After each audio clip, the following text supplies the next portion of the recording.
सदियों तक जमीन में दबे होने के बाद भी जगन्नाथ मंदिर नष्ट क्यों नहीं हुआ? जगन्नाथ मंदिर से निकलने वाले सिग्नल जब नासा की सैटेलाइट में पहुंचे तो क्या हुआ? और क्या आपको पता है कि भगवान जगन्नाथ मंदिर की मूर्तियों के लिए जो नीम की लकड़ी है वह कहाँ के जंगलों से लाई जाती है और उस पेड़ का चुनाव कैसे किया जाता है? क्या आपको पता है कि जगन्नाथ मंदिर की रसोई में कितने चूल्हे हैं और वहां पर रोज नए बर्तनों में भोजन क्यों पकाया जाता है और यहाँ पर 9 बर्तनों को एक दूसरे के ऊपर रखकर भोजन क्यों पकाया जाता है? जगन्नाथ मंदिर में गुप्त तहखाने का पता चला है। जब वैज्ञानिकों की टीम इसके अंदर घुसी तो कैसे वह सांपों की फुकार सुनकर भाग गई। आपने सुना होगा कि भगवान जगन्नाथ रथ यात्रा से पहले बीमार हो जाते हैं, लेकिन यह पूरी तरह से गलत है। उनके बीमार होने की असली वजह क्या है, मैं आपको पूरे विस्तार से बताऊंगा। दोस्तों, यदि आप इन सारे सवालों के जवाब पूरे विस्तार पूर्वक जानना चाहते हैं तो प्लीज वीडियो को अंत तक अवश्य देखें और चैनल पर न्यू आए हैं तो चैनल को सब्सक्राइब करके साथ में घंटी वाला बेल आइकन जरूर दबा दें, तभी आपको न्यू वीडियो का नोटिफिकेशन मिल पाएगा। और यदि आप सनातन धर्म को सपोर्ट करना चाहते हैं तो एक बार सच्चे दिल से कमेंट सेक्शन में जय सनातन धर्म, जय जगन्नाथ जरूर लिख देना। तो चलिए दोस्तों, बिना टाइम को वेस्ट किए वीडियो को स्टार्ट करते हैं। दोस्तों, सबसे पहले जानते हैं कि श्री मंदिर में स्थित मूर्तियों को हर 12 या 19 साल में क्यों बदल दिया जाता है। दोस्तों, मूर्तियों को बदलने की इस प्रक्रिया को नवकलेवर कहते हैं। ऐसा इसलिए किया जाता है क्योंकि यह मूर्तियां लकड़ी की बनी होती हैं और यह खंडित न हो, इसलिए इन मूर्तियों को प्रत्येक 12 वर्ष में बदल दिया जाता है। लेकिन कभी कभी इन मूर्तियों को 19 वर्ष में भी बदला जाता है। ऐसा इसलिए क्योंकि इन मूर्तियों को केवल तभी बदला जाता है जबकि एक वर्ष में 2 आषाढ़ माह पड़ते हैं। मूर्तियों को बनाने के लिए नीम की लकड़ियों का प्रयोग किया जाता है, लेकिन नीम को चुनते समय भी कुछ विशेष बातों का ध्यान रखा जाता है। जैसे भगवान जगन्नाथ का रंग सांवला होता है, इसलिए नीम का वृक्ष उसी रंग का होना चाहिए। भगवान जगन्नाथ के भाई बहन का रंग गोरा है, इसलिए उनकी मूर्तियों के लिए हल्के रंग के नीम का वृक्ष ढूंढा जाता है। जगन्नाथ जी की मूर्ति के लिए दारू यानी लकड़ी चुनने के लिए और भी कुछ खास चीजों पर ध्यान दिया जाता है। उसमें 4 प्रमुख शाखाएं होनी चाहिए। वृक्ष के समीप जलाशय, शमशान और चींटियों की बांबी होना जरूरी है। वृक्ष के जड़ में सांप का बिल होना भी जरूरी है। वह किसी तिराहे के पास हो या फिर 3 पहाड़ों से घिरा हुआ हो। वृक्ष के समीप वरुण, सहादा और बेल का वृक्ष होना चाहिए। इन वृक्षों को काटने के लिए भी कुछ विशेष नियम हैं, जिनका पालन अनिवार्य रूप से किया जाता है। लकड़ियां मिलने के बाद इनसे प्रतिमाओं का निर्माण किया जाता है और इन्हें पुरानी मूर्तियों के स्थान पर पूरे विधि विधान के साथ स्थापित कर दिया जाता है। मूर्तियां जरूर बदली जाती हैं, लेकिन एक चीज ऐसी है जो कभी नहीं बदलती है और वह है ब्रह्म पदार्थ। इस ब्रह्म पदार्थ को भगवान श्री कृष्ण का दिल भी कहा जाता है। दरअसल जनश्रुति के अनुसार जब श्री कृष्ण की मृत्यु हुई तब पांडवों ने उनके शरीर का दाह संस्कार कर दिया था। उनका पूरा शरीर पंचतत्व में विलीन हो गया था, लेकिन उनका हृदय नहीं जला था, जिसकी पूरी कहानी आगे मैं आपको बताने वाला हूँ। तब से लेकर आज तक वह ब्रह्म पदार्थ भगवान जगन्नाथ की मूर्ति के भीतर है। हर 12 वर्ष के अंतराल के बाद जगन्नाथ जी की मूर्ति बदलती है, लेकिन यह ब्रह्म पदार्थ उसी में रहता है। एक और हैरान करने वाली बात यह है कि मूर्तियां हर 12 साल में एक बार बदलती हैं, लेकिन इस ब्रह्म पदार्थ को आज तक किसी ने नहीं देखा है। मंदिर के पुजारी जो इस मूर्ति को बदलते हैं, उनका कहना है कि उनकी आंखों पर पट्टी बांध दी जाती है और हाथ पर कपड़ा ढक दिया जाता है, इसलिए वे ना तो उस ब्रह्म पदार्थ को देख पाए हैं और ना ही छूकर महसूस कर पाए हैं। पुजारियों के अनुसार वह पदार्थ इतना सॉफ्ट होता है मानो कोई खरगोश उनके हाथ में फुदक रहा है। पुजारियों का ऐसा मानना है कि अगर कोई व्यक्ति इस मूर्ति के भीतर छिपे ब्रह्म पदार्थ को देख लेगा तो उसकी मृत्यु हो जाएगी। इसी वजह से जिस दिन जगन्नाथ जी की मूर्ति बदली जानी होती है उड़ीसा सरकार द्वारा पूरे शहर की बिजली बंद कर दी जाती है। मंदिर के चारों तरफ सीआरपीएफ का पहरा लगा दिया जाता है और हर तरफ अंधेरा हो जाता है ताकि कोई भी इस ब्रह्म पदार्थ को देख ना सके। ऐसा माना जाता है कि कलयुग के अंत में जब कल्कि अवतार होगा तो भगवान कल्कि यहाँ पर आएंगे और वह इस ब्रह्म पदार्थ से दिव्य शक्तियों को अपने अंदर समाहित करेंगे। दोस्तों, यदि आप भी भगवान कल्कि के साथ उनकी सेना में रहना चाहते हैं तो कमेंट सेक्शन में जय श्री कल्कि जरूर लिख देना। चलिए दोस्तों, अब मैं आपको जगन्नाथ मंदिर में उपस्थित रसोई घर के बारे में बताता हूँ। दोस्तों, इस मंदिर में उपस्थित रसोई को दुनिया की सबसे बड़ी रसोई माना जाता है। यहाँ पर 500 रसोइये 300 सहयोगियों के साथ में भगवान का प्रसाद बनाने का काम करते हैं। यहाँ पर लाखों भक्त लोग भोजन कर सकते हैं। माना जाता है कि यहाँ पर जो भी भोजन तैयार होता है वह माता लक्ष्मी की देखरेख में होता है। यहाँ भगवान को हर दिन 6 वक्त भोग लगाया जाता है, जिसमें 56 तरह के पकवान शामिल होते हैं। जगन्नाथ मंदिर की रसोई 11वीं शताब्दी में राजा इंद्रवर्मा के समय शुरू हुई थी। तब पुरानी रसोई मंदिर के पीछे दक्षिण में थी। जगह की कमी के कारण मौजूदा रसोई 1682 से 1713 ईस्वी के बीच उस समय के राजा दिव्य सिंह देव ने बनवाई थी। तब से इसी रसोई में भोग बनाया जा रहा है। यहाँ पर कई परिवार पीढ़ियों से सिर्फ भोग बनाने का ही काम कर रहे हैं। वहीं कुछ लोग महाप्रसाद बनाने के लिए मिट्टी के बर्तन बनाते हैं, क्योंकि इस रसोई में बनने वाले शुद्ध और सात्विक भोग के लिए हर दिन नया बर्तन इस्तेमाल करने की परंपरा है। रोज छोटी बड़ी 700 हांडियों में भोग पकाया जाता है। भोग बनाने के बाद पुरानी हांडियों को तोड़ दिया जाता है और अगले दिन नई हांडियों में भोग पकाया जाता है। यह रसोई 8000 स्क्वायर फीट में फैली हुई है, जिसमें 240 चूल्हे हैं। यहाँ पर रसोई में 3 तरह के चूल्हे हैं: अन्ना चूल्ही, पीठा चूल्ही और अहिया चूल्ही। चावल के व्यंजन अन्ना चूल्ही में, दाल और करी अहिया चूल्ही में और मिठाइयाँ पीठा चूल्ही में बनाई जाती हैं। इस रसोई के उत्तर में गंगा जमुना नाम के 2 कुएं हैं। केवल उन्हीं का पानी यहाँ पर भोग बनाने में उपयोग किया जाता है। यहाँ पर 15 मिनट में 17,000 लोगों के लिए खाना तैयार हो जाता है। 175 चूल्हों पर चावल बनते हैं। इन्हें बनाने के लिए 10-12 लोगों के खाने जितने चावल एक बड़े मिट्टी के बर्तन में भरते हैं। मंदिर में भोग पकाने के लिए 9 मिट्टी के बर्तन एक दूसरे के ऊपर रखे जाते हैं और पूरा भोजन लकड़ी पर ही पकाया जाता है। इस प्रक्रिया में सबसे ऊपर रखे बर्तन की भोग सामग्री सबसे पहले पकती है, फिर क्रमशः नीचे की तरफ एक के बाद एक भोग तैयार हो जाता है। 15 मिनट में यह सभी चावल बनकर तैयार हो जाते हैं। इस हिसाब से यहाँ पर एक दिन में लगभग 7 लाख लोगों के लिए भोजन तैयार किया जा सकता है। आयुर्वेद के हिसाब से भगवान के भोग में होने वाले 6 रसों मीठा, खट्टा, नमकीन, तीखा, कड़वा और कसेला का ध्यान रखा जाता है। इसमें तीखे और कड़वे स्वाद वाले भोजन का नैवेद्य भगवान को नहीं लगता। यहाँ पर रोज 56 भोग और 10 तरह की मिठाइयाँ बनती हैं। सब्जियों में मूली, देसी आलू, बैगन, सफेद और लाल कद्दू, कंदमूल, परवल, बेर और अरबी का इस्तेमाल होता है। दालों में केवल मूंग, अरहर, उड़द और चने की दाल बनाई जा सकती है। भोग पूरी तरह से सात्विक होता है। इसमें लौंग, प्याज, लहसुन, टमाटर, फूल गोभी आदि का प्रयोग नहीं होता है। रसोई के अंदर ना तो बिजली और ना ही इलेक्ट्रॉनिक या इलेक्ट्रिकल्स उपकरण का प्रयोग किया जाता है। कहा जाता है कि मंदिर में प्रतिदिन प्रसाद 20,000 लोगों के लिए ही बनाया जाता है और त्योहार वाले दिन 50,000 लोगों के लिए बनाया जाता है। लेकिन कहा जाता है कि यदि किसी दिन यहाँ पर लाखों लोग भी आ जाएं, तो भी वह प्रसाद ग्रहण करके ही जाते हैं।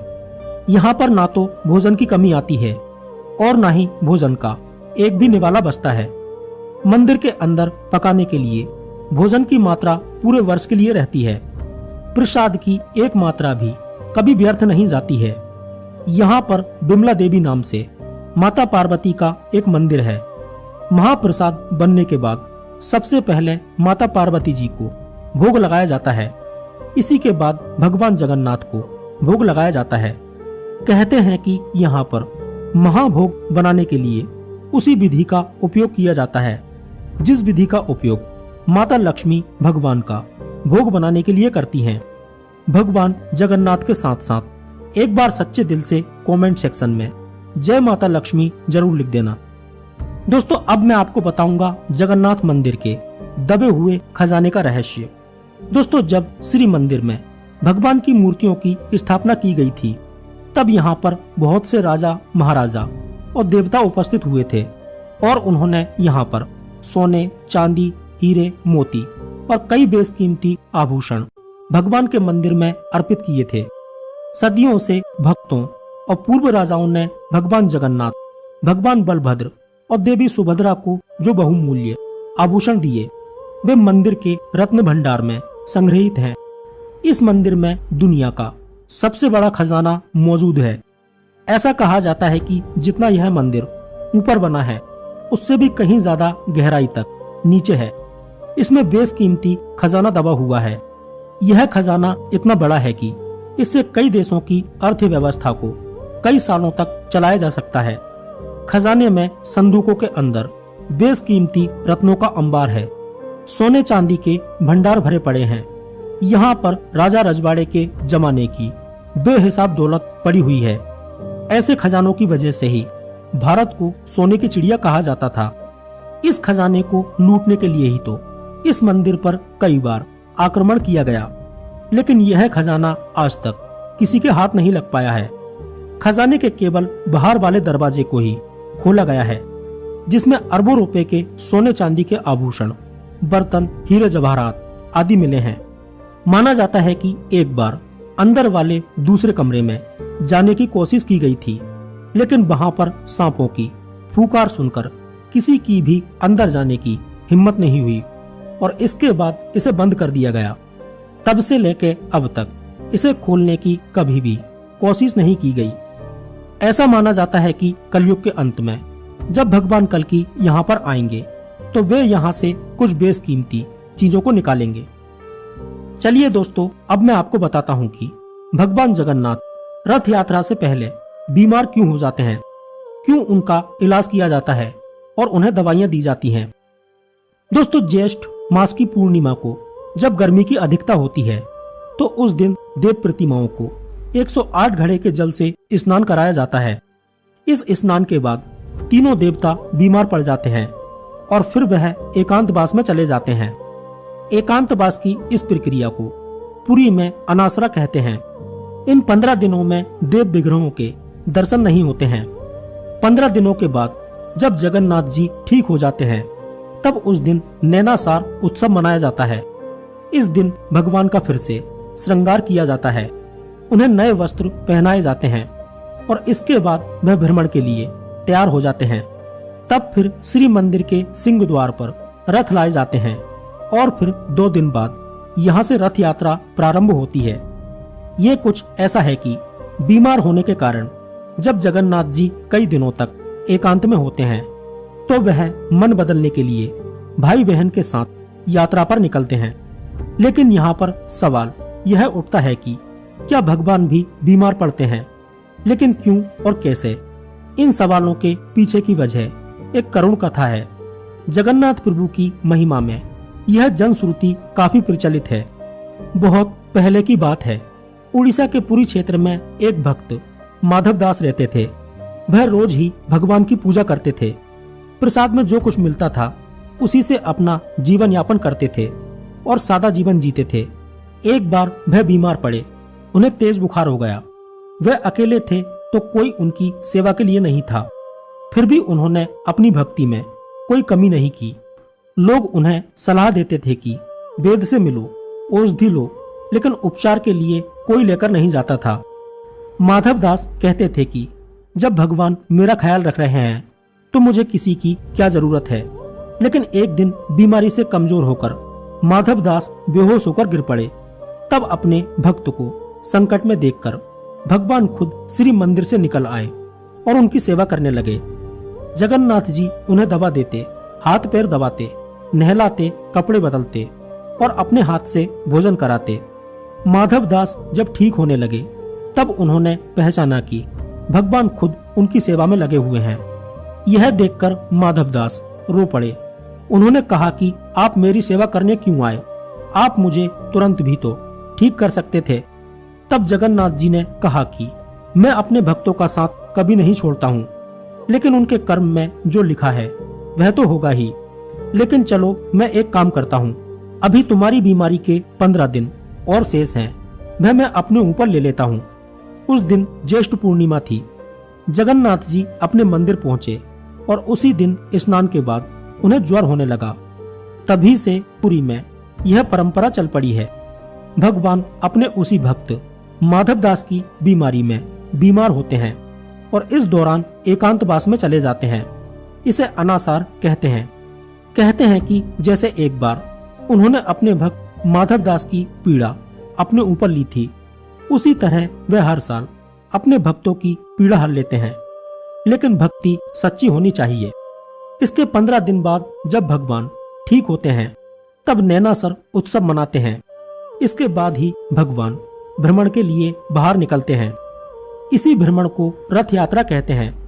अनासर की विधि के दौरान जब आषाढ़ की कृष्ण पंचमी तिथि आती है तो इस दिन श्री मंदिर में अनासर पंचमी मनाई जाती है। अनासर पंचमी के अवसर पर गुरुवार को महाप्रभु जगन्नाथ और उनके भाई बहन भगवान बलभद्र और देवी सुभद्रा को फुलूरी तेल का उपचार दिया जाता है। इसे फुलूरी तेल सेवा के नाम से जाना जाता है। देव प्रतिमाओं को फुलूरी तेल लगाया जाता है। यह विशेष अनुष्ठान भगवान जगन्नाथ और उनके भाई बहनों को स्नान यात्रा के दौरान अत्यधिक स्नान के कारण हुए बुखार से मुक्ति दिलाने के लिए किया जाता है। चलिए दोस्तों, अब मैं आपको जगन्नाथ जी के मंदिर में लगे हुए नील चक्र का रहस्य बताता हूँ। मंदिर के शिखर पर अष्ट धातु से निर्मित एक सुदर्शन चक्र लगा हुआ है। इस चक्र को नील चक्र कहा जाता है और मान्यता के अनुसार इसके दर्शन करना बहुत ही शुभ माना जाता है। इसकी खास बात यह है कि यदि आप पुरी में किसी भी कोने से खड़े होकर किसी भी दिशा से इस चक्र को देखेंगे तो वह हमेशा आपको आपके सामने बिल्कुल सीधा नजर आएगा। इस नील चक्र की एक और खास बात यह है कि सूर्य की किरणों के अनुसार यह अपना रंग भी बदलता है। सूर्योदय के समय यह सफेद रंग का दिखाई देता है और फिर इसका रंग हल्का नीला हो जाता है और दोपहर के समय इसका रंग गहरा नीला हो जाता है। फिर सूर्यास्त के समय इस नील चक्र का रंग बैंगनी हो जाता है, जो देखने में बड़ा ही आकर्षक और मनमोहक लगता है। इस नील चक्र के ऊपर से कोई भी पक्षी, एरोप्लेन और अन्य उड़ने वाली चीजें कभी भी इसके ऊपर से नहीं उड़ सकती हैं। लोगों का मानना है कि कुछ प्राकृतिक शक्तियों ने मंदिर के ऊपर उड़ने वाली वस्तुओं को रोक दिया है, इसलिए यह प्राकृतिक रूप से भी नो फ्लाइंग जोन बन गया है। यानी कि यहाँ पर किसी राज्य या सरकार ने उड़ने पर रोक नहीं लगाई है, बल्कि ऐसा किसी दैवीय शक्ति ने किया है। नील चक्र की एक और रोचक बात यह है कि यह चक्र नीली किरणें बनाता है, जो कई हजार किलोमीटर दूर से भी देखी जा सकती हैं। जब अमेरिका के कुछ वैज्ञानिकों ने देखा कि दूर से नीले रंग की कोई रोशनी आ रही है, फिर उन्होंने इसकी खोज की तो पाया कि यह रोशनी जगन्नाथ मंदिर के नील चक्र से आ रही है। यह नील चक्र कई बार टूटा और फिर से बनाया गया। वर्तमान नील चक्र 270 साल से भी अधिक पुराना है। दोस्तों, वीडियो को जरा भी स्किप नहीं करना। अब मैं आपको बताऊंगा कि कैसे, कब और किसने यह जगन्नाथ मंदिर बनवाया था, फिर कैसे यह हजारों सालों तक रेत में दबा रहा और आगे कैसे यह समुद्र में डूब जाएगा। इसको लेकर बहुत ही रोचक कथा है। जब महाभारत का युद्ध समाप्त हो गया तो उसके 55 वर्ष बाद में द्वारिका में आपसी संघर्ष प्रारंभ हो गया, जिसमें सारे यदुवंशी समाप्त हो गए और बचे हुए लोग भगवान श्री कृष्ण के कहने पर द्वारिका को छोड़कर हस्तिनापुर चले गए। यह सब देखकर बलराम जी ने भी समुद्र में अपने शरीर का त्याग कर दिया। एक दिन भगवान श्री कृष्ण वन में एक पीपल के वृक्ष के नीचे विश्राम कर रहे थे। तभी जरा नामक एक सवर ने भगवान कृष्ण के पैर को मृग की आंख समझकर उस पर तीर चला दिया। इस बात को बहाना बनाकर भगवान श्री कृष्ण ने भी अपनी देह का त्याग कर दिया। जरा नामक सवर ने जब श्री कृष्ण को देखा तो काफी घबरा गया और अपराध बोध से दुखी हो गया। भगवान श्री कृष्ण ने तब जरा को समझाया कि ये तो मेरे विधान से ही रचा हुआ है। मैंने स्वयं ही अपनी देह त्याग के लिए इस विधि को चुना है, क्योंकि मुझ पर तुम्हारे पूर्व जन्म का ऋण था।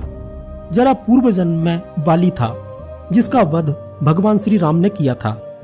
भगवान श्री कृष्ण ने पहले ही बता दिया था कि उनका अंतिम संस्कार गोलोक धाम में किया जाना चाहिए। इसके बाद में पांडवों के द्वारा उनके शव को एक नाव में रखकर गंगा नदी में ले जाया गया और अंत में नाव गोलोक धाम के द्वीप पर पहुंची, जहां पर उनका अंतिम संस्कार किया गया। कहा जाता है कि अंतिम संस्कार के बाद उनका पूरा शरीर अग्नि में समाहित हो गया, लेकिन उनका दिल धड़कता रहा। इसके बाद पांडवों ने उनका हृदय जल में प्रवाहित कर दिया। जरा नाम का सवर भगवान कृष्ण की मृत्यु से बहुत आहत हो गया था, इसलिए वह श्री कृष्ण के हृदय को उठाकर अपने साथ ले गया और एक सरोवर के पास में एक गुफा के अंदर स्थापित कर दिया और उसकी पूजा अर्चना करने लगा। भगवान श्री कृष्ण के देह त्याग करते ही अब कलयुग की शुरुआत हो चुकी थी।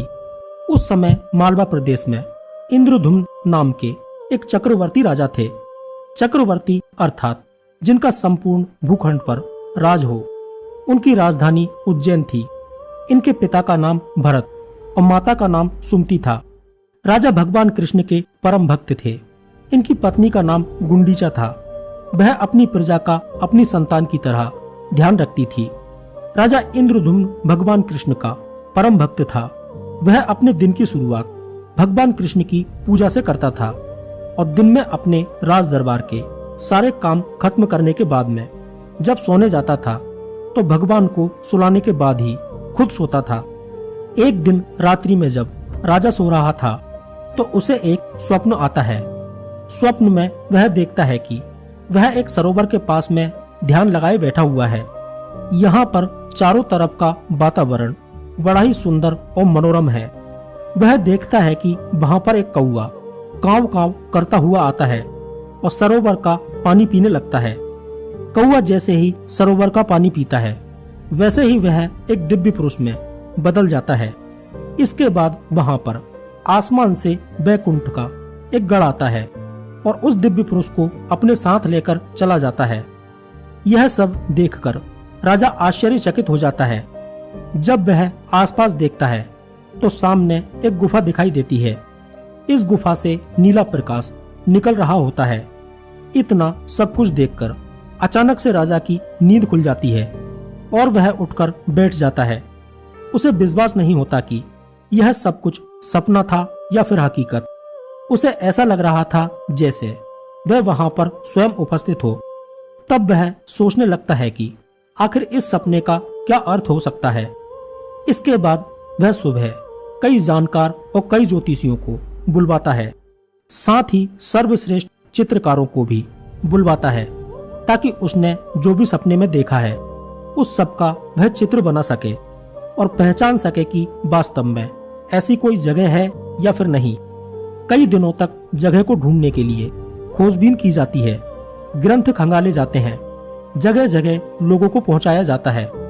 तब ज्योतिषी राजा से बोलता है कि जैसी जगह आपने बताई है वैसी ही एक जगह का वर्णन पुराणों में किया गया है। यहाँ पर एक सरोवर भी है और एक पवित्र गुफा भी है। इस क्षेत्र को नीलांचल क्षेत्र कहा जाता है, लेकिन हो सकता है कि समय के साथ यह क्षेत्र विलुप्त हो गया हो सकता है कि यह सब भगवान श्री कृष्ण की माया हो।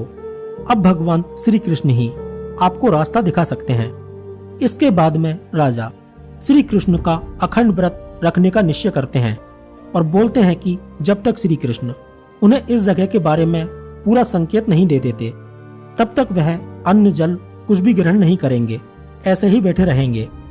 इसी तरह ध्यान करते हुए राजा को कई दिन बीत जाते हैं। इसके बाद में एक दिन जब राजा ध्यान कर रहे थे तभी उनको एक समुद्र का किनारा दिखाई दिया। फिर अचानक से उसमें लहरें उठने लगीं और जब लहरें शांत हुई तो उसमें एक भव्य मंदिर दिखाई देने लगा।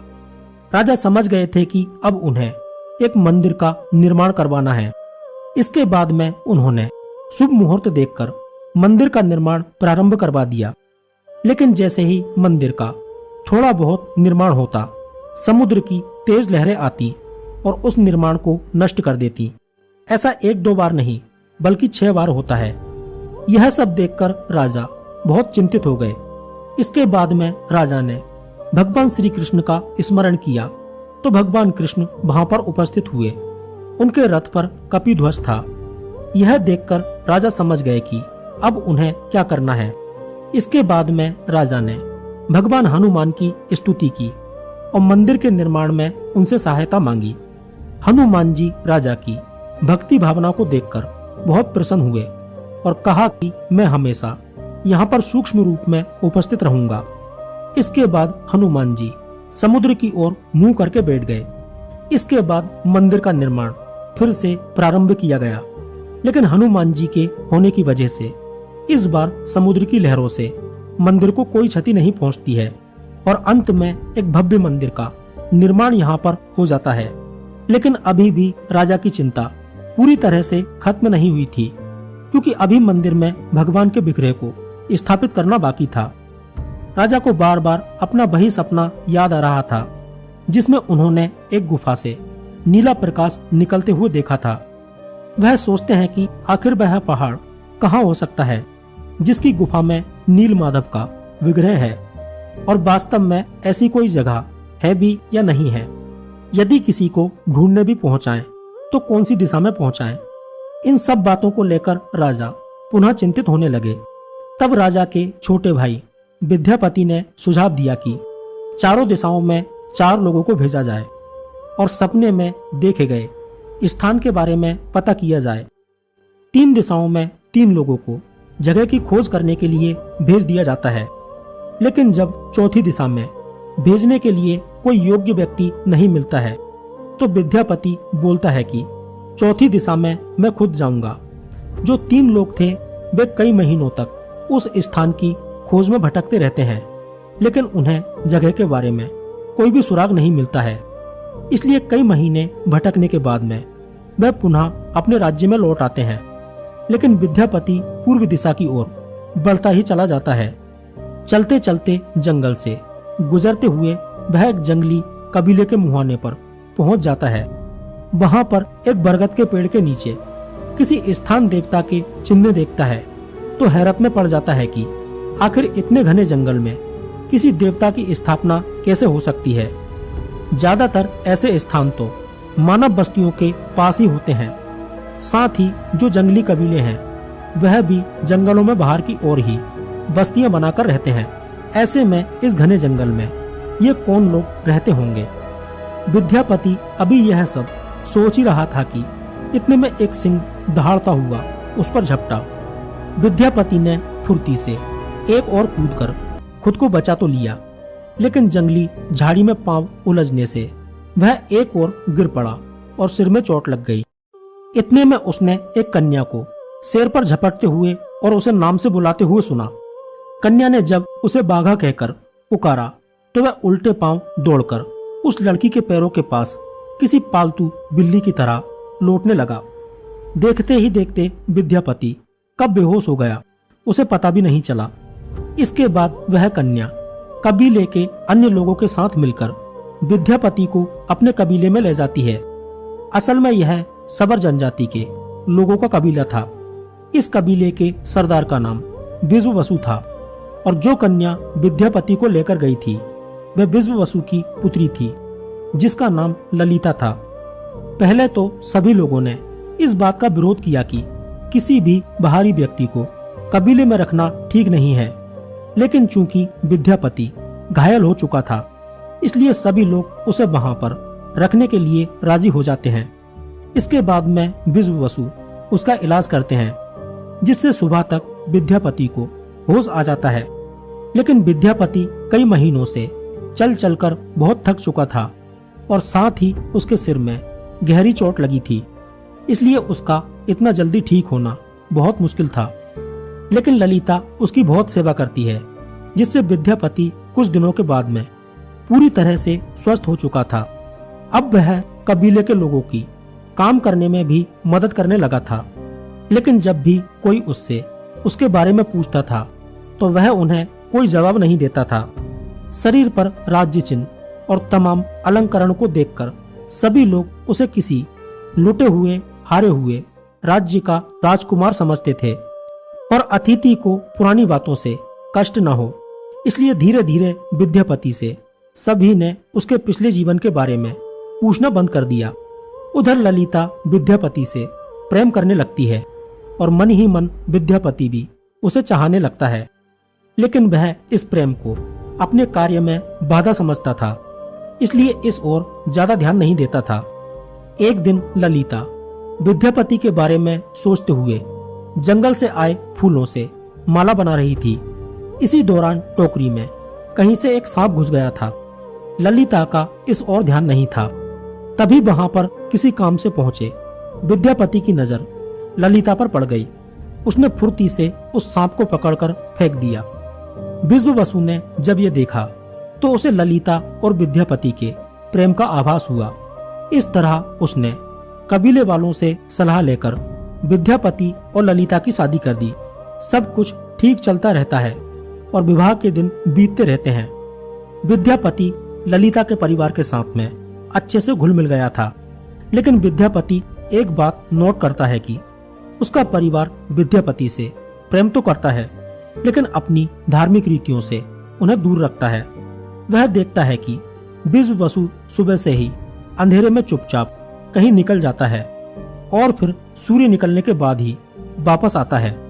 विद्यापति जानना चाहता था कि आखिर विश्ववसु कहाँ जाता है, ऐसी कौन सी बात है जो वह उससे छिपा रहा है। तभी विद्यापति एक दिन विश्ववसु को नीलमाधव के नाम का जप करते हुए देख लेता है और वह समझ जाता है कि हो न हो विश्ववसु सुबह से भगवान नीलमाधव की पूजा करने के लिए जाता है। वह इस बारे में अपनी पत्नी ललिता से भी पूछता है, लेकिन ललिता उसे कुछ भी नहीं बताती है। लेकिन बहुत ही ज्यादा जिद करने पर ललिता अपने पिता के पास जाती है और उनसे सुबह होने वाली गुप्त पूजा के बारे में बताने का पूछती है। उसके पिता उसे यह सब कुछ बताने का साफ मना कर देते हैं। लेकिन ललिता बोलती है कि आपकी मेरे अलावा कोई संतान नहीं है और फिर आपके बाद में मुझे और मेरे पति को ही यह सब रीति करना है। विश्ववसु ललिता के इस तर्क के आगे झुक जाता है और वह विद्यापति को नीलमाधव की पूजा के बारे में बताने के लिए राजी हो जाता है। लेकिन वह एक शर्त रखता है कि विश्ववसु को गुफा तक तो ले जाया जाएगा, लेकिन उसकी आंखों पर पट्टी बांध दी जाएगी और वह इस बारे में किसी को नहीं बताएगा। विद्यापति यह शर्त मान लेता है। अगली सुबह विद्यापति की आंखों पर पट्टी बांधी जाती है और उसे नीलमाधव की गुफा तक ले जाया जाता है। लेकिन विद्यापति बहुत चालाक था। उसने अपनी धोती में सरसों बांध ली थी, जिसे वह रास्ते में बिखेरते हुए चल रहा था। इसके बाद वह लोग गुफा में पहुंच जाते हैं। विद्यापति की आंखों से पट्टी हटाई जाती है तो नीले प्रकाश के कारण उसकी आंखें चौंधिया जाती हैं। यह बिल्कुल वैसा ही प्रकाश था जैसा राजा इंद्रद्युम्न ने अपने सपने में देखा था। विद्यापति यह सब देखकर बहुत खुश हो जाता है और नीले प्रकाश के बीच में भगवान नीलमाधव के दर्शन प्राप्त करता है। दर्शन करने के बाद वे वहां से लौट आते हैं। अब विद्यापति की खोज पूरी हो चुकी थी। नीलमाधव का विग्रह मिल चुका था और उस गुफा के पास में बिल्कुल वैसा ही सरोवर भी उपस्थित था जैसा कि राजा इंद्रद्युम्न ने अपने स्वप्न में देखा था। इसके बाद ऐसे ही रहते हुए विद्यापति को कई महीने बीत जाते हैं। फिर वर्षा ऋतु का मौसम आता है। विद्यापति के द्वारा बिखेरे गए सरसों के बीज अंकुरित होकर पौधों का रूप ले लेते हैं, जिससे उसने जहां जहां सरसों बिखेरी थी वहां पर एक रेखा बन जाती है।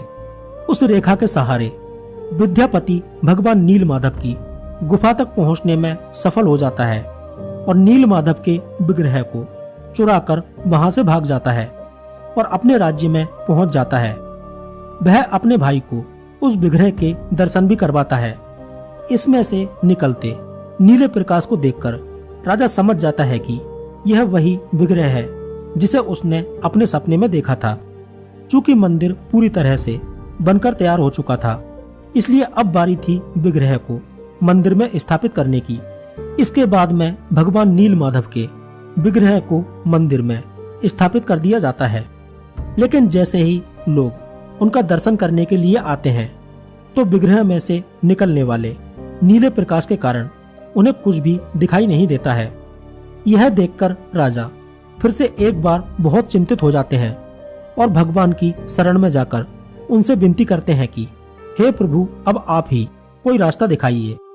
तब भगवान राजा के स्वप्न में आते हैं और उससे बोलते हैं कि कल सागर तट पर तुम्हें लकड़ी का बहता हुआ एक कुंदा मिलेगा, उसे लेकर आओ और उसी से प्रतिमा का निर्माण करवाकर उसे यहाँ मंदिर में स्थापित कर दो। सुबह होते ही राजा अपने सैनिकों के साथ में समुद्र तट पर पहुंच जाता है।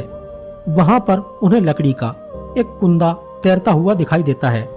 राजा तुरंत अपने सैनिकों को उस कुंदा को उठाने का आदेश देता है। सैनिक लाख कोशिश करते हैं लेकिन फिर भी उस कुंदा को हिला तक नहीं पाते हैं। यह देखकर राजा हनुमान जी का स्मरण करते हैं और उनसे उस कुंदा को महल में ले जाने की प्रार्थना करते हैं। हनुमान जी बोलते हैं कि तुम भगवान के विग्रह को चोरी करके लाए हो, इसलिए तुम पाप के तले दबे हुए हो, इसलिए तुम इस कुंदा को नहीं उठा पाओगे। यदि तुम इस कुंदा को उठाकर महल तक ले जाना चाहते हो तो विजु वसु के पास जाओ, उससे माफी मांगो, उसकी मदद लो, तभी तुम इसे उठाकर यहाँ से ले जा सकते हो। इसके बाद विजु वसु को बुलाया जाता है। उन्हें स्वप्न वाली सारी बात बताई जाती है। तब विजु वसु उस कुंदा को बहुत ही आसानी से उठाकर महल में ले जाकर रख देते हैं। इसके बाद विजु वसु अपनी पुत्री ललिता के साथ आकर वहीं भगवान के विग्रह के पास आकर रहने लगते हैं। अब बारी थी लकड़ी के कुंदे से प्रतिमा को बनाने की। देश भर के कुशल कारीगरों को प्रतिमा के निर्माण के लिए बुलाया गया, लेकिन कोई भी उस लकड़ी में एक छेनी तक नहीं लगा पाया। यह सब देखकर राज परिवार में एक बार फिर से सन्नाटा छा गया। आखिर प्रतिमाएं कैसे बनाई जाएं, यह एक बहुत बड़ा सवाल था। तभी एक दिन तीनों लोगों के कुशल कारीगर भगवान विश्वकर्मा एक बूढ़े व्यक्ति का रूप धारण करके राजा के पास आते हैं। हाथ में लाठी, झुकी कमर, चेहरे पर झुर्रियां, सफेद दाढ़ी और कंधे पर एक झोला गठरी जिसमें से आरी बाहर झांक रही थी। इससे ये तो साफ पता चल रहा था कि ये बूढ़ा कोई काष्ठ का शिल्पकार है। पूछने पर उसने राजा को अपना परिचय शिल्पकार के रूप में दिया और कहा कि मैंने बहुत सी काठ की आकृतियां बनाई हैं, लेकिन अब बस आखिरी बार भगवान की मूर्ति बना लूं तो मुझे मोक्ष मिल जाएगा। उसने राजा से जगन्नाथ जी की प्रतिमाएं बनाने की इच्छा जाहिर की। राजा ने सोचा कि यह इतना बूढ़ा व्यक्ति आखिर प्रतिमाएं कैसे बनाएगा। राजा ने टालने की गरज से कहा कि ठीक है, मैं तुम्हारी आंख पर पट्टी बांध रहा हूँ। अगर तुम उस जगह पर पहुंच गए जहां पर लकड़ी का कुंदा रखा हुआ है तो मैं तुम्हें प्रतिमा बनाने का मौका अवश्य दूंगा। बूढ़े कारीगर की आंख पर पट्टी बांधी जाती है। राजा यह देखकर अचंभित हो जाते हैं कि बूढ़ा कारीगर आंखों पर पट्टी होने के बाद भी उस लकड़ी को ढूंढ लेता है। तब वह उस कारीगर से पूछते हैं कि आखिर तुमने यह कैसे किया। तब बूढ़ा कारीगर बोलता है कि साधारण लकड़ी और समुद्र की लकड़ी की गंध में बहुत अंतर होता है, उसी गंध की वजह से मैंने इस लकड़ी को ढूंढा है। राजा कारीगर का जवाब सुनकर बहुत खुश होता है और फिर उनसे पूछता है कि इस लकड़ी से कितनी प्रतिमाएं बनेंगी। तब शिल्पी ने कहा कि इस कुंदे से 4 प्रतिमाएं बनेंगी। एक तो जगन्नाथ जी, नाम के अनुसार ही नीले काले बादलों के रंग की होगी। दूसरी सुभद्रा जी, जो हल्दी चंदन की तरह पीले रंग की होगी। और तीसरी प्रतिमा बलभद्र की, जो शुद्ध सफेद होगी। और चौथा प्रभु का सुदर्शन चक्र होगा। यह सुनकर राजा बहुत खुश हो जाते हैं और प्रतिमा बनाने का आदेश दे देते हैं। लेकिन बूढ़ा कारीगर बोलता है कि प्रतिमा बनाने का कार्य प्रारंभ करने से पहले मेरी कुछ शर्तें हैं। उसने कहा कि मैं अभी से प्रतिमा का निर्माण शुरू करूंगा और 21 दिन में पूरी प्रतिमाएं बनाकर तैयार कर दूंगा। इस 21 दिन की अवधि में ये निर्माण कक्ष पूरी तरह से बंद रहेगा। कोई भी यहाँ पर विघ्न उत्पन्न नहीं करेगा। अगर किसी ने निर्माण के बीच में इस कक्ष को खोल दिया तो मैं यहाँ से चला जाऊंगा और ये प्रतिमाएं अधूरी रह जाएंगी और इन्हें अधूरा ही स्थापित करना होगा। उनकी सारी शर्तें मान ली जाती हैं। कक्ष को बंद करके प्रतिमाओं का निर्माण कार्य प्रारंभ कर दिया जाता है। कक्ष के अंदर से छेनी, हथौड़ी आदि की आवाजें आती रहती हैं। कारीगर लगातार रात दिन बिना कुछ खाए पिए काम करता रहता है। ऐसे ही काम करते हुए 10 दिन बीत जाते हैं। इधर रानी गुंडीचा चिंता करने लगती हैं कि बूढ़े कारीगर ने 10 दिन से कुछ भी नहीं खाया है, ऐसा ना हो कि उन्हें कुछ हो जाए। इसी तरह 15 दिन बीत जाते हैं। एक रात अचानक से कक्ष के अंदर से आवाज आना बंद हो जाती है। यह देखकर रानी बहुत ज्यादा चिंतित हो जाती हैं और सोचने लगती हैं कि कहीं बूढ़ा कारीगर मर तो नहीं गया। वह राजा को भी इस बारे में बताती हैं तो राजा बोलते हैं कि हमने उसे 21 दिन में कक्ष खोलने का वचन दिया है। अभी तो 16 दिन हुए हैं। अभी हमें शायद 21 दिन तक इंतजार करना चाहिए। रानी उस समय तो मान गई, लेकिन जब अगले दिन कक्ष से कोई आवाज नहीं आई तो उनसे रहा नहीं गया और रानी ने दरवाजा खोल दिया। जब उन्होंने अंदर देखा तो वहां पर कोई नहीं था। थी तो सिर्फ जगन्नाथ, सुभद्रा और बलभद्र की अधूरी बनी मूर्तियां। इस अधूरेपन की जो दिव्यता थी, रानी उसे देखकर चकित हो गई। राजा ने भी उन्हें देखा तो वह सम्मोहित हो उठा। फिर उसे शिल्पकार की शर्त याद आई कि अगर 21 दिन के पहले द्वार खुला तो इन्हीं अधूरी मूर्तियों को स्थापित करना होगा। राजा ने इसे प्रभु की इच्छा समझकर उसे श्री मंदिर में स्थापित कर दिया। लेकिन अब बारी थी इन प्रतिमाओं की मंदिर में प्राण प्रतिष्ठा करने की। राजा सोचने लगते हैं कि इन प्रतिमाओं की प्राण प्रतिष्ठा करने के लिए श्रेष्ठ ब्राह्मण कौन हो सकता है। तभी वहां पर नारद मुनि आ जाते हैं। तो राजा नारद मुनि से कहते हैं कि आप तो भगवान विष्णु के परम भक्त हैं। प्रतिमाओं की प्राण प्रतिष्ठा के लिए आपसे अच्छा ब्राह्मण भला कौन हो सकता है। तब नारद जी बोलते हैं कि इन प्रतिमाओं की प्राण प्रतिष्ठा का कार्य केवल ब्रह्मा जी ही कर सकते हैं। चलिए मेरे साथ में ब्रह्मा जी के पास और उन्हें प्राण प्रतिष्ठा के लिए आमंत्रण दीजिए। तब राजा ने बोला कि ठीक है, चलते हैं। इसके बाद राजा नारद जी के साथ में ब्रह्मलोक में पहुंच जाते हैं। वहां पर ब्रह्मा जी ध्यान में लीन थे, इसलिए वहां पर कुछ समय तक इंतजार करते रहते हैं। जब ब्रह्मा जी ध्यान से उठते हैं तो राजा उन्हें प्रतिमाओं की प्राण प्रतिष्ठा के लिए आमंत्रित करते हैं। ब्रह्मा जी राजा की बात मान लेते हैं और उनके साथ में उत्कल क्षेत्र में आ जाते हैं। जब वे सभी वापस धरती पर लौटे तब तक कई सदियां बीत चुकी थीं। अब पुरी में किसी और राजा का शासन था। राजा के सभी परिजनों की मृत्यु हो चुकी थी, बल्कि उनके सभी संबंधियों की पीढ़ियों में भी कोई नहीं बचा था। रानी गुंडीचा भी उनका इंतजार करते हुए एक गुफा में तप करने चली गई थी। इस दौरान श्री मंदिर भी समय की परतों के साथ रेत के नीचे दब गया था और सदियों तक रेत में ही दबा रहा। जब राजा ब्रह्मलोक से लौट रहे थे उस समय यहाँ पर गालू माधव नाम के राजा का राज था। एक दिन समुद्री तूफान आया और इसके कारण सागर किनारे बने श्री मंदिर का शिखर रेत से बाहर निकल आया। राजा गालू माधव ने खुदाई करना शुरू किया तो उन्हें रेत के नीचे दबा हुआ एक मंदिर मिल गया। राजा ने उस पर खुद का अधिकार समझा और मंदिर स्थापना की तैयारियां करने लगा। इसी दौरान राजा इंद्रदुम्न ब्रह्मदेव को लेकर आ गए। वह जब मंदिर के द्वार से प्रवेश करने लगे तो नए राजा के पहरेदारों ने उन्हें रोक दिया और परिचय पूछा। इंद्रदुम्न ने अपना परिचय पुरी के राजा के रूप में दिया और साथ ही मंदिर के निर्माण की बात भी कही। यह सुनकर नए राजा के सेनापति आग बबूला हो गए। उन्होंने समझा कि कोई उनके राजा को चुनौती दे रहा है, इसलिए उन्होंने पूर्व राजा को बंदी बना लिया और दरबार में पेश किया। राजा गालू माधव ने उनसे कहा कि पुरी क्षेत्र का राजा मैं हूँ, इस मंदिर को मैंने बनवाया है, आप इस पर अपना दावा कैसे कर रहे हैं। तब राजा ने कहा कि आपने इस भूमिगत मंदिर को बाहर निकलवाया है। यह कार्य भी मंदिर बनवाने से कम नहीं है, लेकिन सदियों पहले इसका निर्माण मैंने नील माधव की आज्ञा और हनुमान जी की सहायता से करवाया था। फिर दोनों राजाओं में बहस होने लगती है। तब ब्रह्मा जी दोनों की लड़ाई को शांत करवाते हैं।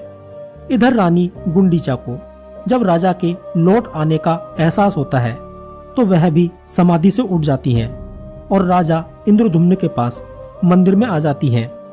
रानी गुंडीचा को देखकर राजा गालू माधव को अब पूरा विश्वास हो जाता है कि यह मंदिर इन्होंने ही बनवाया है। अब सारी बातें सामने आने के बाद मंदिर की प्राण प्रतिष्ठा ही बाकी रह गई थी। ब्रह्मदेव ने एक यज्ञ करवाकर रानी गुंडीचा और राजा इंद्रदुम्न के हाथों भगवान जगन्नाथ की प्राण प्रतिष्ठा कराई। प्रतिष्ठा होते ही भगवान जगन्नाथ बहन सुभद्रा और भाई बलभद्र के साथ प्रकट हो गए और वरदान दिया कि यहाँ पर काम करने वालों सभी सेवकों श्रमिकों पर मेरी कृपा रहेगी। उनकी पीढ़ियां ही मंदिर के अलग अलग कार्यों में सेवा देंगी। बिजु वसु ललिता और विद्यापति के वंशज ही मुख्य पुजारी होंगे। मंदिर से जुड़े कई विधान इन्हीं के द्वारा संपन्न होंगे। बता दें कि जगन्नाथ मंदिर में रथ के अलावा नई प्रतिमाओं का निर्माण भी तभी से चले आ रहे कर्मकारों के वंशज ही कर रहे हैं। नव कलेवर विधान में भगवान की प्रतिमाएं बदल दी जाती हैं। इसके बाद भगवान रानी गुंडीचा की ओर मुड़े और कहा कि आपने तो माँ की तरह मेरी प्रतीक्षा की है। आप मेरी माता के जैसी हैं, मौसी गुंडीचा। मैं वर्ष में एक बार आपसे मिलने जरूर आऊंगा। जिस स्थान पर आपने तपस्या की थी वह स्थान अब मेरी मौसी गुंडीचा का मंदिर होगा। इसे देवी पीठ के तौर पर मान्यता मिलेगी। हम तीनों भाई बहन आपके पास आया करेंगे और संसार इसे रथ यात्रा के तौर पर जानेगा। इस तरह भगवान ने राजन रानी गुंडीचा, विद्यापति और ललिता, बिजु वसु और पुरी के वर्तमान राजा गालू माधव के साथ सभी दर्शन करने वाले श्रद्धालुओं को वरदान दे दिया। इसी के बाद से जगन्नाथपुरी भगवान का घर और धरती पर नारायण का बैकुंठ बन गया। दोस्तों, भविष्य मालिका ग्रंथ के अनुसार कलयुग के अंत में एक भयंकर सुनामी आएगी, जिसके कारण जगन्नाथ धाम समुद्र में समा जाएगा।